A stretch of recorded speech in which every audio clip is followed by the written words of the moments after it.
আসসালামু আলাইকুম আমার প্রাণপ্রিয় শিক্ষার্থীরা। আমরা গত ক্লাসে ধারাবাহিকতায় নবম দশম শ্রেণী এবং এসএসসি পরীক্ষার্থীদের জন্য উচ্চতর গণিতের দশম অধ্যায় অর্থাৎ দ্বিপদী বিস্তৃতির একটি সৃজনশীল করেছিলাম, যার ধারাবাহিকতায় আজকে আমরা একটি সৃজনশীল সমাধান করব। চলো শুরু করি আজকে সৃজনশীল প্রশ্ন। আজকে যে আমরা সৃজনশীল সমাধান করতে যাচ্ছি সেখানে উদ্দীপকে দেওয়া আছে a সমান 2 + x/3n এবং b সমান 1 - x * 1 + ax 5। তো এই হচ্ছে উদ্দীপক। এখান থেকে ক নং প্রশ্ন বলা হয়েছে 1 - 2y + y² 7 বিস্তৃতির পদ সংখ্যা নির্ণয় করো।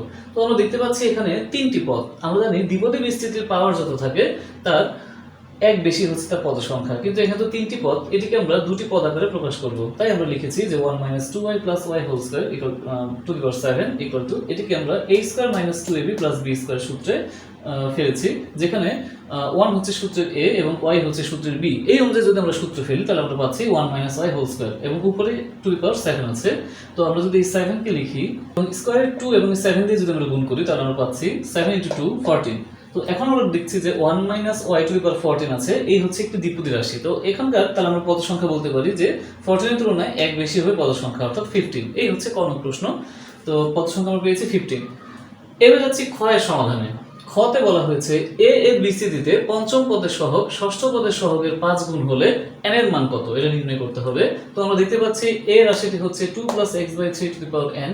তাহলে আমরা এই রাশিটির বিস্তৃতিতে 5তম পদ এবং 6তম পদ সূত্রের সাহায্যে বের করেছি, যে r+1তম পদের সাহায্যে ওই সূত্রের সাহায্যে ncr × a⁻n - r × b⁻r এই সূত্রটি দিয়ে আমরা 5তম অর্থাৎ 4+1তম এবং 6তম অর্থাৎ 5+1তম পদ আমরা বের করেছি। তো এখন যেহেতু আমাদের বলা হয়েছে যে পঞ্চম পদের সহগ ষষ্ঠ পদের সহগের 5 গুণ, তাই আমরা বলতে পারি যে এখানকার যে সহগ মানে x বাদে বাকি অংশটুকু, এটার সহগটি হচ্ছে যে এই সহগের সাথে 5 গুণ করলে যা হবে সেটা। তাই আমি লিখেছি প্রশ্ন মতে আমরা পঞ্চম পদে যে সহগ সেটা লিখেছি আগে, x লিখিনি, x বাদে বাকিটুকু, আর সমান সমান দিয়ে যেহেতু ষষ্ঠ পদের সহগের 5 গুণের সমান তাই 5 * আমরা ষষ্ঠ পদের সহগটি লিখেছি। এবারে ওই পক্ষ থেকে উপরে যে আমরা NCR এবং NC5 আছে, এখানে NCR এর সূত্রটি প্রয়োগ করতে পারি, যা আমরা গত ক্লাসে শিখেছিলাম। NCR এর সূত্র সেটা হচ্ছে n/r × n - r। এই সূত্রটি আমরা উভয় পক্ষে বসিয়েছি, আর 2 এর পাওয়ারগুলোকে একপাশে এনেছি। 2 এখানে ছিল, এই পাওয়ারটা এখানে এসে নিচে এসেছে, এবং 3 এর পাওয়ার এই পাশে এনেছি। 3 এখানে নিচে ছিল, এটা এখানে উপরে এসেছে, আর এখানে সমান সমান 5 আছে। বাকি এখানে NCR যে সূত্রটি সেটা এখানে এনেছি, আর 2 3 তো এপাশে চলে আসলো। এবার আমরা উভয় পক্ষ থেকে n বাদ দিতে পারি, বাদ দিলাম। 2 এর পাওয়ার বিয়োগ করেছি, 3 এর পাওয়ার বিয়োগ করেছি, এখানে 4 এবং 5 এর কাজ করেছি। 4 3 2 1 আর 5 মানে 5 4 3 2 1 গুণ আকারে, তোমরা জানো। আর n-4 n-5 এই দুইটার মধ্যে বড় হচ্ছে n-4। তো আমরা জানি যে যে কোনো রাশির ফ্যাক্টরিয়াল মানে হচ্ছে ওই রাশি ইনটু তার পূর্বের সংখ্যার ফ্যাক্টরিয়াল। সেই অনুযায়ী আমরা এখানে n-5 পাই, তাই আমরা ওই সাইডে n-5 ভাঙাইনি, এটাই রেখেছি।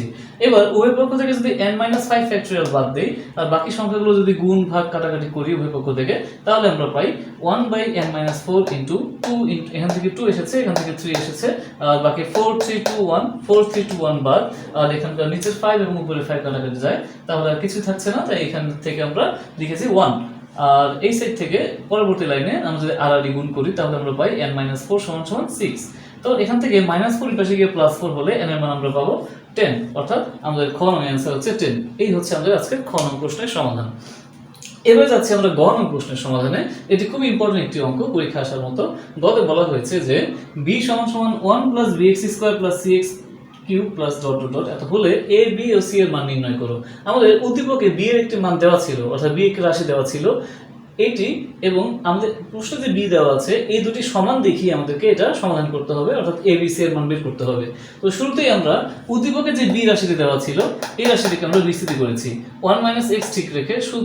বিস্তৃতির সূত্র অনুযায়ী 1 + ax⁵ কে বিস্তৃতি করেছি আমরা।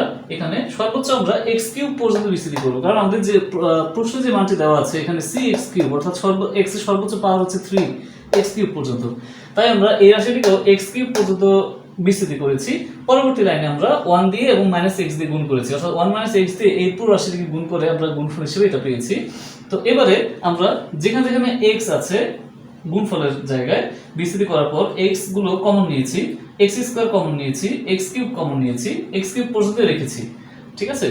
আমরা এই করলাম। এবারে আমরা এই রাশিটির সাথে আমাদের প্রশ্নে যে দেওয়া আছে বি এর মান, এটার সাথে এটাকে তুলনা করে সহগ সমীকৃত করব।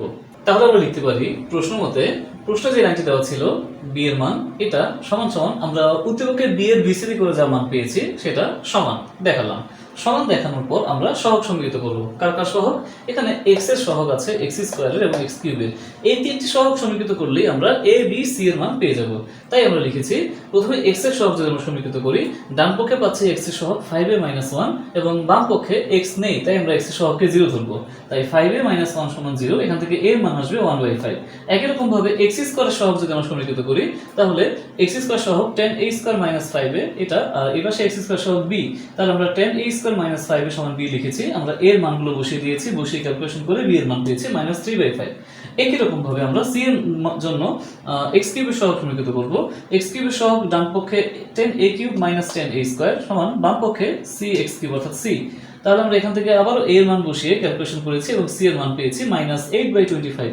তো প্রিয় শিক্ষার্থীরা, এই হচ্ছে আমাদের আজকের গ নং প্রশ্নের সমাধান a b c এর মান। তো প্রিয় শিক্ষার্থীরা, আশা করছি আজকের সৃজনশীল তোমরা বুঝতে পেরেছো। এরকম যদি আরো কোনো অঙ্কে তোমাদের সমস্যা থাকে আমাকে অবশ্যই জানাবে, আমরা সমাধান করার চেষ্টা করব। ইনশাআল্লাহ এসএসসি পরীক্ষায় তোমাদের এই নিয়মে যে কোনো সৃজনশীল আসতে পারে 10 অধ্যায় থেকে। আশা করছি তোমরা বুঝতে পেরেছো। আজকের ক্লাস তোমাদের কেমন লাগলো অবশ্যই কমেন্ট বক্সে জানাবে। আর আমাদের এই চ্যাপ্টার থেকে আরো ক্লাস পেতে অথবা শর্টস ভিডিও পেতে আমাদের ইউটিউব চ্যানেলটি সাবস্ক্রাইব করো এবং ভিজিট করো, অথবা আমাদের ফেসবুক পেজটি ফলো করো। ধন্যবাদ সকলকে, দেখা হবে ইনশাআল্লাহ আগামী ক্লাসে। ধন্যবাদ, আসসালামু আলাইকুম।